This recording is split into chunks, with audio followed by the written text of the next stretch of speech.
Halos 130 kababayan natin sa Sultan Kudarat at mga katabing probinsya ang natulungan na maibalik sa normal ang pamumuhay. Ito matapos silang makatanggap ng libreng prosthetics para sa nawawalang bahagi ng kanilang katawan sa tulong ng lokal na pamahalaan. Si Oliver Rivera ng PIA SOC Surgeon sa sentro ng balita. Laking pasalamat ni Shine Aganeo mula Isulan, Sultan Kudarat nang matanggap niya ang libreng artificial foot at hand mula sa pamahalaang panlalawigan.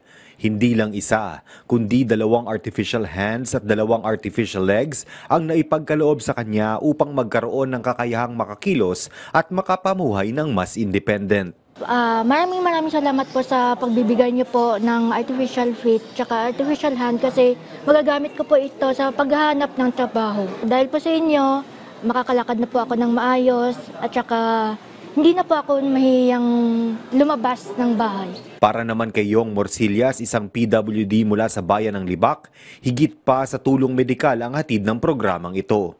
Sa project na ito, we really feel valued, we really feel protected, included din po at the same time, we really feel cared by the provincial government. Sina Shine at Yong ay bahagi ng 128 benepisyaryo mula Sultan Kudarat at karatig lugar na nakatanggap ng libreng prosthetic devices. Ayon kay Governor Datu Pax Ali Manguda Datu, ang prosthesis program ay kabilang sa kanilang pangunahing advokasya upang matiyak na walang maiiwan at lahat ay mabibigyan ng pagkakataong makabangon. Nagkakahalaga ang bawat prosthetics ng 30,000 hanggang 150,000 pesos depende sa uri at bahagi ng katawan.